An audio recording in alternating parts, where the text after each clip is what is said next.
ಶಿಡ್ಲಘಟ್ಟ ಕ್ಷೇತ್ರದ ಜನಪ್ರಿಯ ಶಾಸಕರು ಆಗಿರ್ತಕ್ಕಂತಹ ರವಿಕುಮಾರ್ ಅಣ್ಣವರೇ, ದಯಮಾಡಿ ಸಾಧಕರನ್ನ ಗುರುತಿಸ್ತಕ್ಕಂತಹ ಕೆಲಸ ನಿಮ್ಮ ಅವಧಿಯಲ್ಲಿ ಒಂದು ತಂಡವನ್ನು ರಚನೆ ಮಾಡಿ, ಯಾರ್ಯಾರೋ ಬಂದು ಪುಂಗಡಿ ದಾಸರೆಲ್ಲ ಬಂದು ಒತ್ತಾಯವನ್ನು ಮಾಡ್ತಾರೆ, ಇದಕ್ಕೆ ಆದ್ಯತೆಯನ್ನು ಕೊಡಬಾರ್ದು.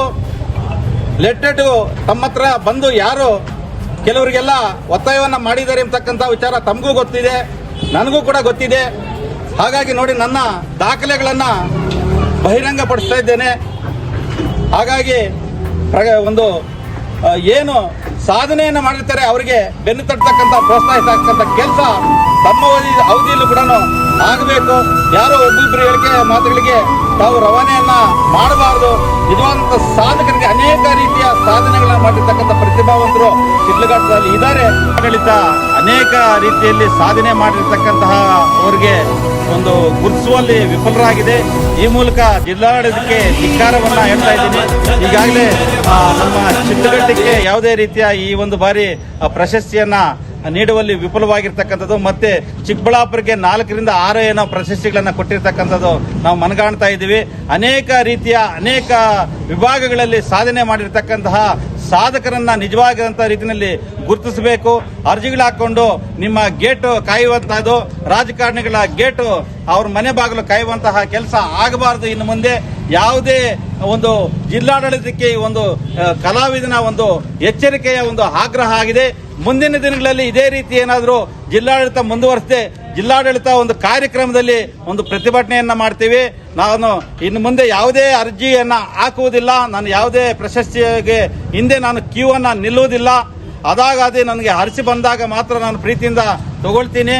ನನ್ನಂತಹ ಅನೇಕ ಕಲಾವಿದರಿಗೆ ಅವಮಾನ ಮಾಡಿರ್ತಕ್ಕಂತಹ ಜಿಲ್ಲಾಡಳಿತಕ್ಕೆ ಈ ಮೂಲಕ ನಾನು ಧಿಕ್ಕಾರಗಳನ್ನ ಹೇಳ್ತಾ, ಶಿಡ್ಲಘಟ್ಟ ತಾಲೂಕಿನಲ್ಲೂ ಸಹ ಒಂದು ಪ್ರತಿಭಾವಂತರನ್ನ ಗುರುತಿಸಿ ಜಿಲ್ಲಾಡಳಿತಕ್ಕೆ ಕಳಿಸುವಂತಹ ನಿಟ್ಟಿನಲ್ಲಿ ಒಂದು ಕಡೆ ಎಲ್ಲೋ ಒಂದು ಕಡೆ ತಾಲೂಕು ಆಡಳಿತ ಅದಕ್ಕೆ ಸಂಬಂಧಪಟ್ಟವರು ಕೂಡ ವಿಫಲರಾಗಿದ್ದಾರೆ ಅನ್ನುವಂಥದ್ದನ್ನು ನಾನು ಈ ಸಂದರ್ಭದಲ್ಲಿ ಹೇಳಕ್ ಇಷ್ಟಪಡ್ತೀನಿ.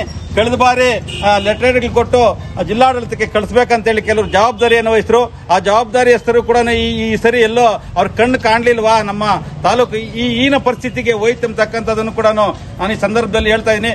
ಮಾನ್ಯ ಶಾಸಕರಲ್ಲಿ ನಾನು ಹೇಳಂತದ್ದೇನೆ, ಯಾವ ವಿಭಾಗದಲ್ಲಿ ಅನೇಕ ರೀತಿಯ ಪರಿಣಿತರಿದ್ದಾರೆ, ಆ ಪರಿಣಿತರ ಆ ಕ್ಷೇತ್ರದಲ್ಲಿ ತಾವು ಸಹಕಾರವನ್ನ ಅವ್ರ ಸಲಹೆಗಳನ್ನ ತಗೊಂಡು ನಿಜವಾದಂತಹ ಶಿಡ್ಲಘಟ್ಟ ತಾಲೂಕಿನ ಪ್ರತಿಭೆಗಳನ್ನ ಮುಂದಿನ ದಿನಗಳಲ್ಲಿ ಜಿಲ್ಲಾ ಮತ್ತು ರಾಜ್ಯ ಮಟ್ಟದಲ್ಲಿ ಗುರುತಿಸುವಂತಹ ಕೆಲಸ ಆಗಬೇಕು, ಅವಮಾನಿಸುವಂತಹ ಕೆಲಸ ಆಗಬಾರದು ಅಂತೇಳಿ ಈ ಸಂದರ್ಭದಲ್ಲಿ ಆಗ್ರಹವನ್ನ ಮಾಡ್ತಾ ಇದ್ದೀನಿ. ಮಟ್ಟದಲ್ಲಿ ಬೀದಿ ನಾಟಕದ ಮುಖಾಂತರ ರಾಜ್ಯಾದ್ಯಂತ ನಾಟಕಗಳನ್ನ ಪ್ರದರ್ಶನ ಮಾಡಿರ್ತಕ್ಕಂಥದ್ದು. ಇದು ಒಂದು ಜಿಲ್ಲಾಡಳಿತ ಕಾರ್ಯಕ್ರಮದಲ್ಲಿ ಡೊಳ್ಳು ಕುಣಿತ ಭಾಗವಹಿಸಿರ್ತಕ್ಕಂಥದ್ದು. ಕೋಲಾರ ಶಂಕರ ವಿದ್ಯಾಲಯ ವಿದ್ಯಾರ್ಥಿಗಳಿಗೆ ಡೊಳ್ಳು ಕುಣಿತವನ್ನ ತರಬೇತಿ ನೀಡಿರತಕ್ಕಂಥದ್ದು. ಮೈಸೂರು ದಸರಾದಲ್ಲಿ ಸುಮಾರು 20 ಜನರ ತಂಡ ನಮ್ಮ ತಂಡ ಭಾಗವಹಿಸಿತ್ತು. ಆ ಅರಮನೆ ಮುಂದಿರತಕ್ಕಂಥ ಒಂದು ಚಿತ್ರ ಇದು ಉನ್ನತಿ ಯುವ ಪ್ರಶಸ್ತಿ ನೀಡತಕ್ಕಂಥದ್ದು ಗುಡಿಬಂಡಿಯಲ್ಲಿ.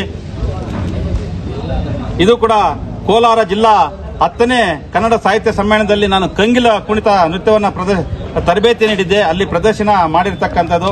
ಆ ವಿದ್ಯಾರ್ಥಿಗಳು ಕೂಡ ಡೊಳ್ಳು ಕುಣಿತ ಪ್ರದರ್ಶನವನ್ನ ಮಾಡಿರ್ತಕ್ಕಂಥದ್ದು. ಮತ್ತೆ ಗುಡಿಬಂಡೆಯಲ್ಲಿ ಏನು ಗಣ್ಯರು ಸಂತೋಷ್ ಹೆಗ್ಡೆ ಮತ್ತು ಅನೇಕ ಗಣ್ಯರು ನನಗೆ ಉನ್ನತ ಯುವ ಪ್ರಶಸ್ತಿ ನೀಡಿರ್ತಕ್ಕಂಥದ್ದು. ಕಂಗಿಲು ಕುಣಿತಗೆ ಒಂದು ಕಾಸ್ಟ್ಯೂಮ್ ಅದಕ್ಕೆ ಬಣ್ಣ ಹಚ್ಚುತ್ತಾ ಇರ್ತಕ್ಕಂಥದ್ದು. ಈ ನಿಟ್ಟಿನಲ್ಲಿ ಇದು ಕೂಡ ಕೋಲಾರ ಕ್ರೀಡಾಂಗಣದಲ್ಲಿ ತರಬೇತಿ ನೀಡಿರ್ತಕ್ಕಂಥದ್ದು ಮಕ್ಕಳಿಗೆ. ಇದು ನಾನು ಡೊಳ್ಳು ಕಣಿಸ್ಕೊಂಡು ಪ್ರದರ್ಶನ ಮಾಡ್ತಿರ್ತಕ್ಕಂಥ ಒಂದು ಫೋಟೋ. ಇದು